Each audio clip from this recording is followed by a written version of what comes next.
Estamos gravando, então. Estou aqui hoje, sou Inês de Luca, neuropsicóloga lá da VD, e eu estou aqui muito honrada em conversar com a Soliana, que foi uma das nossas avaliadas, e eu gostaria que ela se apresentasse um pouquinho mais para todos vocês que estão assistindo hoje esse vídeo, em especial para a Semana da Dislexia. Soliana, por favor, se apresente para a gente. Olá, doutora Inês, boa tarde. Eu sou Soliana, tenho 32 anos, sou advogada. 32 não, 31, sou advogada.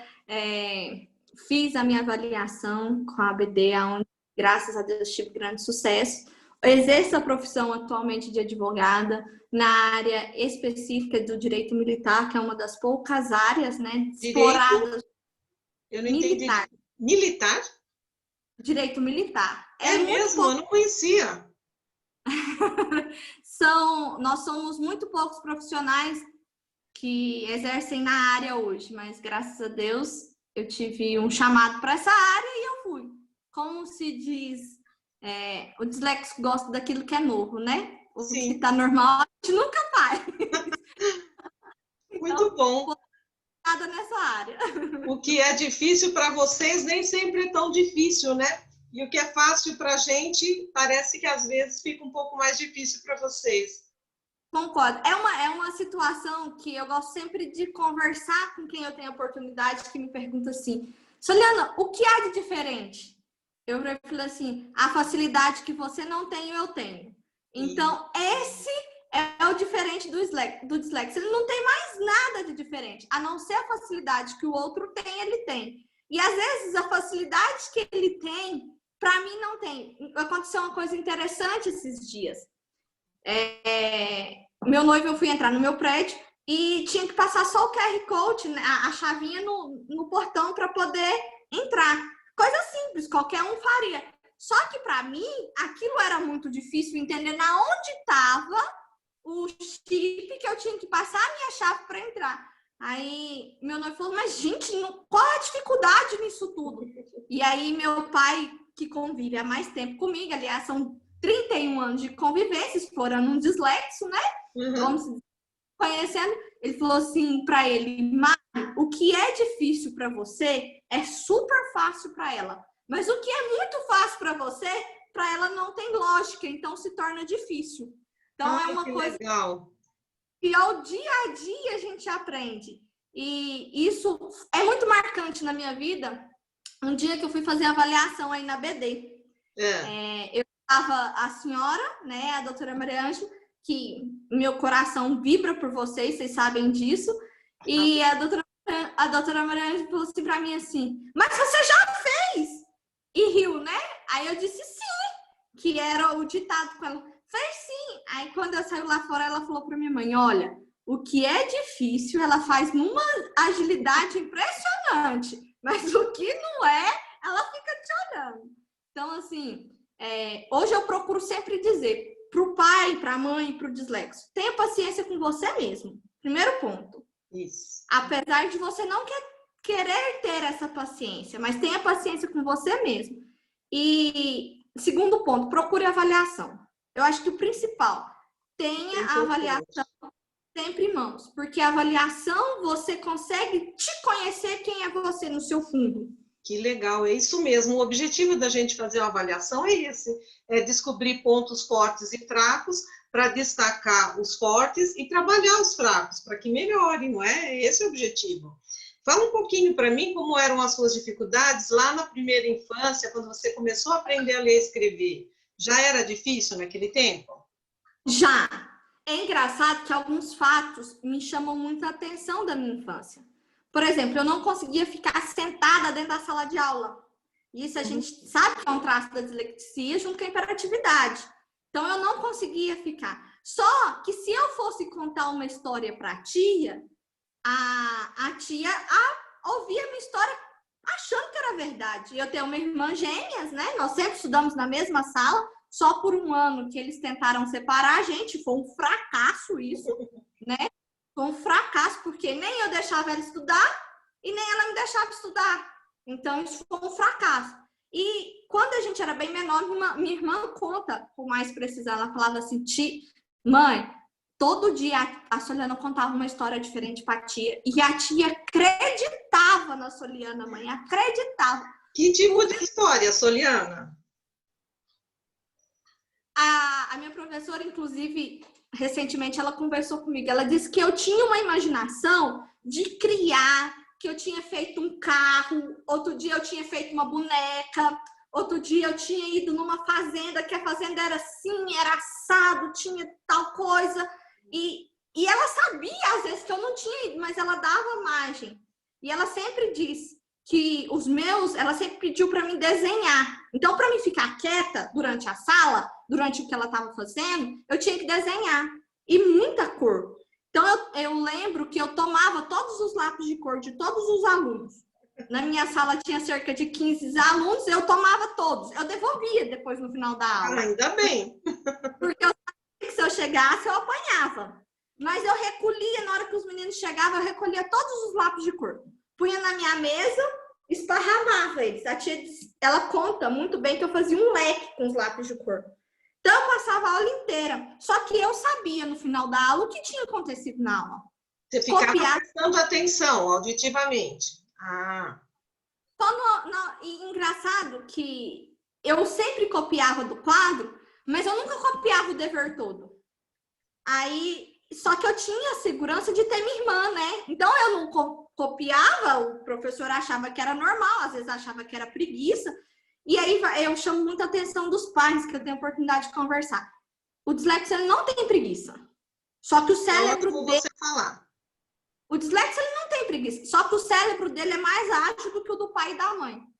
Então, ele pensa muito rápido. Então, ele tem que fazer uma coisa toda hora, daquele jeitinho, para ele é cansativo. Não é preguiça, é cansativo. Agora, na hora de escrever, essa agilidade não aparece, né? Já não é tão rápido assim.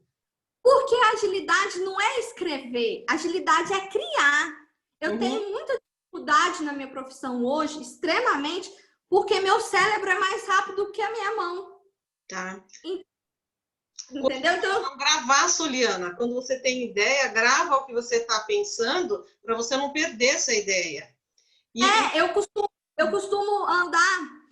Meu celular ele tem uma série de vídeos minhas. Legal. Porque eu gravo, às vezes na madrugada, eu deito, a solução de tal cliente está em tal coisa. Eu levanto, gravo e no outro dia eu passo para o papel, né? Na verdade, hoje eu tenho um sócio em São Paulo, que ele exerce atividade comigo, ele é de São Paulo, e esse sócio, ele corrige. Então, às vezes, ele faz a organização. Legal. E é muito isso que a minha irmã sempre fez, sem saber que estava fazendo, né? Ela organiza os fatos para mim. Então, eu sempre digo para o pai, sua criança, ela não tem preguiça. Aí eu ainda brinco, às vezes você é muito lento e não está conseguindo copiar a mensagem que ele está te dando. Mas não é uma questão de preguiça. Agora, eu sempre digo, não deixe o pai perceber que você tem dó da criança por ela ter dislexia. Isso é um ponto que eu tenho tentado trazer muito aos pais. Porque não pode ter dó, né? Não é uma doença, não é uma coisa irrecuperável. Sabe por quê? A gente é esperto, até mais do que precisa ser. Com certeza. Então, quando ele percebe que você tá com dó dele, ele vai montar na sua... Ele tira proveito. Ele tira proveito. Eu lembro de quem deu o diagnóstico, eu lembro até hoje, foi a senhora para o meu pai e para minha mãe. Então, estava sentada de um lado a minha mãe, de outro lado meu pai. E na hora do diagnóstico, a senhora falou assim, infelizmente ela tem... E é a severa, é a mais grave dela. Não me pergunte como ela chegou até aqui, mas ela desenvolveu mecanismos de defesa. Eu lembro a fala desse jeito. E meu pai chorou e depois me pediu desculpa. Porque um grande fator de irritação meu diário é a televisão, por incrível que pareça. A gente precisa de entender no dislexo que alguns fatos dele durante o dia irritam ele. E quais são esses fatos que causam irritação? A minha é a televisão. É o excesso de estímulo, né? Porque dificulta que ele organize aquilo mentalmente e guarde, e reproduza mais para frente. É isso que você está dizendo, que algumas coisas irritam. Quando tem muita estimulação, e a televisão é assim, né? Tudo muito rápido, muita informação, vocês não dão conta de processar, às vezes, da forma que gostaria. Mas me fala uma coisa, no ensino médio também foi difícil? Você sofreu bullying de alguma forma? Como é que foi o ensino médio? O ensino médio você já pode emendar também a faculdade, que eu sei que você passou uns apuros na faculdade, não é? Ah, na faculdade não foi fácil. Mas no ensino médio, com 16 anos, eu entrei e eu nunca consegui ficar quieta da aula. Eu cheguei na escola, tirava a sandália, tirava o tênis, guardava na mochila e andava o período da escola inteirinha. E sempre falava, mas esse professor é ridículo de banheiro, não deixa eu ir no banheiro, que não sei o quê. Porque todo horário eu tinha que sair. Nem que fosse para ir na sala da diretora, né? E graças a Deus eu tive uma parte de uma diretora muito boa, que era a professora Jussara, a diretora Jussara, e ela me acolhia na sala dela de tempos em tempos, que ela sabia que eu tinha ido lá. Eu falava assim, tem que levar água para a senhora? Só para eu poder sair da sala, né? Então, teve essa fase. Quando eu fiz o primeiro, aqui a gente tinha o PAIES, que é o vestibular seriado. Quando eu fiz a primeira prova do PAIES, meus pais foram chamados na universidade, porque tinha algum problema comigo que precisava ser avaliado. Só que nesse meio tempo, eu também tinha uma professora, e essa professora foi do capão da coruja para minha vida. Por quê? Porque eu estava no segundo colegial, ela mandou escrever uma redação da vaca e da faca. Pensa o desastre que aconteceu com a vaca, com a faca, e ninguém chegou em lugar nenhum. Eu imagino. Ela pegou minha redação e nós éramos 43 alunos dentro da sala. Eu lembro até hoje a quantidade de alunos, lembro a minha carteira certinha. E ela pegou minha redação e colou no meio do quadro. O quadro era negro, né? Aqueles quadros de giz. E disse que eu era burra, que eu não sabia escrever vaca e faca. Nossa Senhora. Por eu sempre ter uma irmã que estudava comigo, e irmãos gêmeos, a gente fala que é um privilégio você ter alguém que... Acho que quando você tem a dislexia, Deus sempre dá uma pessoa para te acompanhar. Dá uma compensação, né? Não é? E aí a minha irmã levantou da sala, pegou essa bendita dessa redação e falou para ela assim, se a minha irmã é burra é porque você é mais burra ainda e não sabe ensinar. Te defendeu. Me defendeu na frente da sala. Só que resultado, todo mundo foi para a secretaria. Aí chegou lá, os professores também, para eles eram novos, eles não sabiam o que era. Para a gente sempre foi tudo muito novo. O que é dislexia? Meus pais vieram saber o que era dislexia na PD, né? Então aí, beleza, passou essa fase. Um outro professor, para me punir, e eu sempre fui uma aluna muito questionadora, apesar de não copiar, eu sempre perguntava, mas por que isso tem que ser assim? Tem que fazer sentido para você, né? Para você compreender. E eu tenho um professor até hoje que ele me chama de aluna do porquê. Ele não pode, porque ele fala assim, lá vem o porquêzinho. E até hoje, ele ainda é vivo, ele fala isso. E esse professor falou, o outro professor, eu falei assim, ele falou que um cilindro trabalhava para funcionar uma roda. Eu falei assim, não, o senhor tá errado. Aí foi, ele pegou e falou assim para mim assim, então me prova, vai ter a feira de ciências e você vai me provar que não é. Eu peguei, fiz meu pai tirar o motor de um Fusca, desmontar os motores de uma van, e ele tinha oficina, e levei isso para a escola, e fazia o Fusca funcionar lá na bancada, o motor do Fusca, e me achava o máximo. Por quê? Porque eu provei para ele que um motor não trabalhava, um pistão não trabalhava para funcionar uma roda, que não era assim, que a energia gerada era diferente. Então eu sempre fui muito do desafio. E esse professor falou assim, eu vou ter que te dar 10 no trabalho coletivo. Mas você colocou os piores alunos da sua sala no grupo. Eu falei, é porque o senhor fica fazendo graça comigo, por isso que eu fiz isso. Porque ele sempre me punha fora da sala de aula. Porque eu questionava muito ele, era um professor de física. Então eu questionava muito ele. E o disléxico na faculdade você encontrou professores assim também que te questionavam e duvidavam da tua capacidade? Na minha faculdade, eu não ia formar, a faculdade não queria me formar. E eu lembro que eu tive alguns professores chaves nesse processo, né? Porque o professor conseguia me entender. Eu tive um professor na faculdade que o sapato que ele dava aula me irritava. Eu não conseguia prestar atenção na aula por causa do sapato dele. E aí eu conversei com ele. E ele foi um dos grandes professores incentivadores, inclusive brigou para que eu formasse. Que maravilha! A minha professora, na época, hoje ela é até diretora da faculdade, ela falou, não tem como a gente não formar ela. Não existe isso. Porque eles não me achavam apta, porque realmente eu não sei escrever. Isso é do dislexo, não é que ele não sabe. É mais complicado para ele escrever do que falar. Isso, ainda bem que você retificou, porque você sabe escrever. Talvez não tão bem elaborado, né? Mas você sabe escrever. Talvez falte uma palavrinha, ou uma letrinha, alguma coisa, mas não é uma coisa que ninguém não consiga entender também. Isso. E aí, essa professora falou, não, eu declaro no TCC dela, que eu tirei 10 no meu TCC, na parte escrita, não, mas na parte oral eu tirei 10, na avaliação oral. E você então, já tinha feito avaliação nessa época?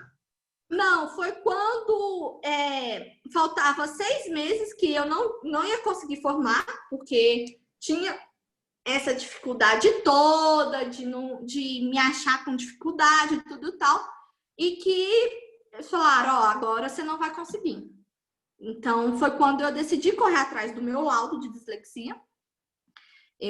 A gente tomou conhecimento, o pessoal que falou, não adianta, porque era muito novo. Isso eu estou dizendo de 7, 8 anos atrás, tem mais, eu acho. Sim. E eu precisava, só tinha ABD, então eu tinha que sair de Minas, né, daqui de Araguari, e quase 700 quilômetros até São Paulo, porque eu precisava do laudo. Foi quando nós fomos e chegamos, e fomos assim, ali foi o laudo. Se eu não tivesse ido, talvez eu não teria conseguido o meu diploma. E como é que foi a aceitação desse laudo lá na faculdade? Então, é o que eu sempre digo para os pais, procurem sempre alguém que, além de capacidade, tem conhecimento técnico e tem renome. Porque não é qualquer laudo que as instituições hoje aceitam, tá? Não é. Hoje a BD, e aí a senhora tem conhecimento e falando de experiência própria, eu teria outros laudos. Eu tinha outros aqui, eu tinha a doutora Regiane que me acompanhava. Quando saiu daí, a senhora falou, continua o acompanhamento com ela. Eu tinha a doutora Regiane, mas ela mesma falou, faz o laudo lá, porque o peso do laudo lá é maior. Então, eu consegui, com o laudo, tajado por profissionais, ter esse acesso, foi bem aceito pela faculdade. Ai, que bom. Aí começou meu problema com a OAB. A ordem, né? Na hora de fazer a prova da ordem. E aí, como é que foi? A prova da ordem. Aí eu tive uma certa dificuldade com a OAB. Até, na verdade, não foi nem a OAB, foi a FGV na época, que ela não sabia como é que ela ia tratar comigo, era tudo muito novo para ela. Então, nós tivemos, sim, uma dificuldade com a FGV, e aí a OAB tratou, eles trataram o meu caso, e foi feito. Só que é muito discriminante, porque quando você chega, e aí eu vou te dizer que eu fazia concurso público, né? Eu lembro disso. Eu desisti do concurso público. Eu desisti, porque as pessoas nem sempre estão acostumadas para lidar com dislexo. Por incrível que pareça, o único estado da federação que, de fato, tinha alguém com conhecimento na ato quando você ia fazer a prova é no Mato Grosso do Sul. Nossa! E você fez em vários estados, né? Concursos públicos de vários estados, né? Eu lembro que você sempre trazia uma informação assim quando entrava em contato com a gente. Eu fiz no Pará, eu fiz no Ceará, eu fiz na Bahia, eu fiz em Minas, eu fiz em São Paulo, eu fiz no Rio. No Rio, uma vez, eu fui fazer e eles estavam me esperando com uma cadeira de roda. Que falta de conhecimento! E aí, eu sentei na cadeira de roda. Chegou lá e falei assim, agora podemos que eu ando sozinha. Aí ela olhou pra minha cara e falei assim, não, eu tenho dislexia. Ela, mas a gente não sabe o que é especial, agora eu vou te ensinar, você já me trouxe de carona mesmo? Aí eu falei com ela o que era dislexia. Então, nem sempre, e é uma coisa que me cansava muito, eu apresentava o laudo da dislexia, e aí, lê para mim a prova, a pessoa não conseguia ler a prova para você. Isso te irrita, te causa mais irritação ainda. Para alguns então, ajuda, para outros não, né? São alguns que sabiam ler, vamos dizer assim, não é que a leitura era como, tinha um conhecimento técnico. Tinha uma pessoa em São Paulo, uma vez que eu fui fazer uma prova de delegado civil, ela tinha um conhecimento técnico de dislexia tão grande que o jeito que ela leu a prova para mim me fez muito mais... Facilitou. Então, não adianta, às vezes, e aí era a minha grande crítica no concurso público, em qualquer prova que o dislexo venha fazer. Não adianta você dar a concessão de um benefício dele fazer numa sala separada, com alguém para ler e tudo tal, se a pessoa que vai executar esse serviço não tem conhecimento. Tá, isso é importante que você está dizendo, que tem que ter uma equipe preparada, né, com informações sobre o transtorno.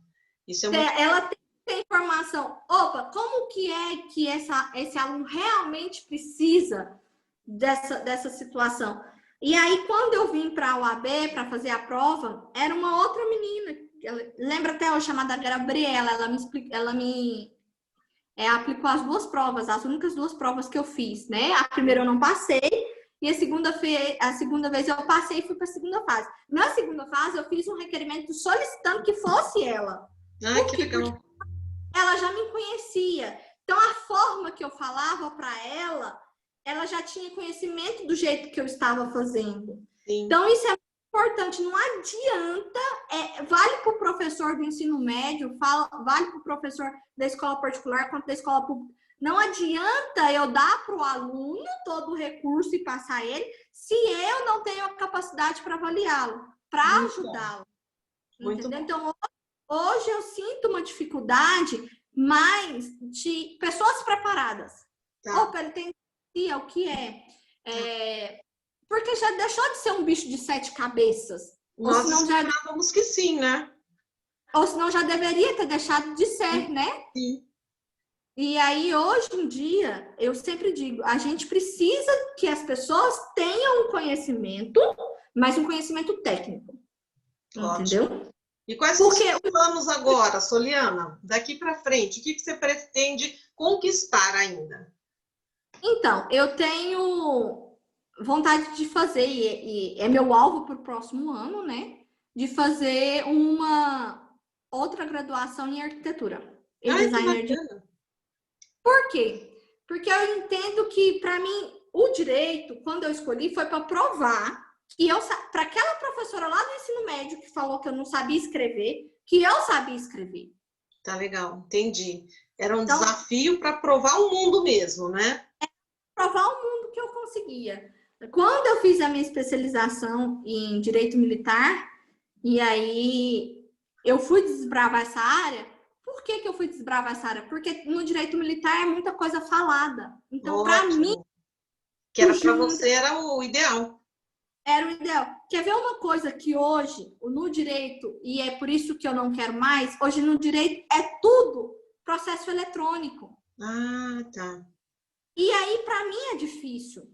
Por que para mim é difícil? Organizar um processo, a tecnologia é excelente, é brilhante, mas organizar a tecnologia ao meu favor ainda não é fácil num processo eletrônico. Então, é uma falha que nós temos também ainda, né? De ter programas adequados que consigam captar o que você está querendo dizer e adaptar na escrita, não é? É uma falha que ainda tem. Porque o que acontece? O dislexo, ele consegue te explicar com a emoção dele.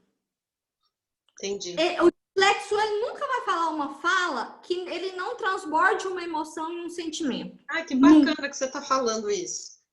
Nunca, isso nunca vai acontecer. Ele sempre vai transbordar uma fala com um sentimento. E quando a gente vai para o processo no papel, é muito frio. Tá. Então, eu não consigo expressar de fato e de verdade o que é que está acontecendo com o meu cliente. Entendi perfeitamente. Que bonito. Entendeu? Você conseguiu explicar uma coisa que talvez nós que não tenhamos dislexia não tivemos atenção para esse aspecto efetivamente. Porque não é só escrever, né? é colocar de fato aquilo que você pensou, a emoção que você tinha ali, para fazer a diferença naquela escrita. Eu digo, eu sempre costumo, eu conversava com uma mãe esses dias para trás e falei para ela, num desses grupos de Facebook, falei para ela, olha, o seu filho, quando ele tem dislexia ou não, ele tem uma grandeza que nós, seres humanos, perdemos ao longo do caminho, que é a sensibilidade em ouvir, falar e transbordar as suas emoções. Eu não sei tecnicamente explicar isso para a senhora, mas eu percebo no contato com outros disléxicos que eles são dotados de grandes sentimentos. Você conhece, então, vários disléxicos do seu meio de trabalho ou da tua família, socialmente? Socialmente, sim. De trabalho é muito pouco, porque era uma coisa que eu tive que me aceitar. Eu lembro que quando eu fui fazer, é uma aceitação própria. Ó, eu descobri a dislexia, eu estava no 2º colegial. Eu fui tirar o laudo de dislexia, aceitar aquilo para minha vida, eu já estava concluindo uma faculdade. Tá. Por quê? Porque eu achava que isso era coisa de gente doido. Ai, eu tô doida. Até entendeu? Você, Soliana? Eu achava que isso era uma coisa. Então, eu não me aceitava. E eu lembro muito bem que uma vez, um parente meu pegou e falou assim, agora você tem o laudo de que você é doida. Olha. A minha irmã virou e falou assim, mas ela é famosa. Fulano tem isso, ciclano tem isso. Ela não é doida, ela é só mais inteligente do que você. Então, assim, a gente percebe os sentimentos, né, vindo à tona. Então, isso me marcava. Eu sempre brinco que o dislexo, ele cria uma capa quando ele não é entendido. Tá. E aí, ele esconde de trás desse muro. Aí ele não transborda mais sensibilidade, ele não transborda mais a verdade. Ele fica bloqueado, né? Ele fica bloqueado. Aí ele se tranca. Eu, graças a Deus e graças a BD, depois de entender o que realmente eu tinha, eu me desbloqueei. Foi um desbloqueio, foi uma ligação. Nossa, esse vídeo vai ser muito útil para quem estiver ouvindo nessa semana da dislexia. Eu queria aproveitar, e a gente tem aqui 4, 5 minutos, queria agradecer a você essa disponibilidade. A tua fala foi muito útil, foi muito interessante. Me ajudou, inclusive, a entender alguns aspectos que, por hora, eu ainda não tinha alcançado. Você vê que a gente aprende muito com vocês e com todos os disléxicos que passam na nossa frente. Então, a cada dia eu estou aprendendo. E eu gosto muito disso, de estar aprendendo com vocês. Porque eu ensino as outras mães depois o que vocês estão dizendo para a gente. Então, eu queria deixar as últimas palavras com você, você fique à vontade, mas eu queria que você desse para a gente uma informação assim, o que é ser disléxico, então, para você? É a tua vivência, não quero que você se prenda à definição ou coisas que você tenha ouvido em termos de teoria, né? E fique à vontade, pode falar. Para todos que estão aí nos ouvindo, eu me despeço, mas a Soliana é que vai fazer o encerramento.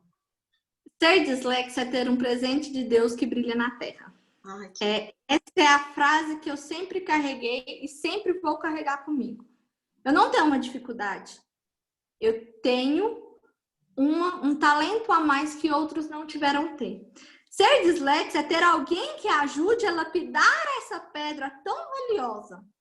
Nós pensamos, nós amamos, nós sentimos, nós somos capazes. Então, eu às vezes só penso mais rápido que um.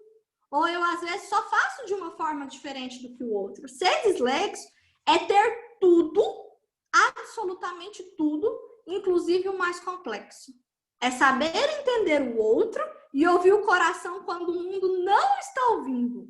Então, ser dislexo é isso. É eu entender que o mundo precisa de pessoas como eu, que tenham a sensibilidade de ouvir, que tenham a sensibilidade de querer ser mais.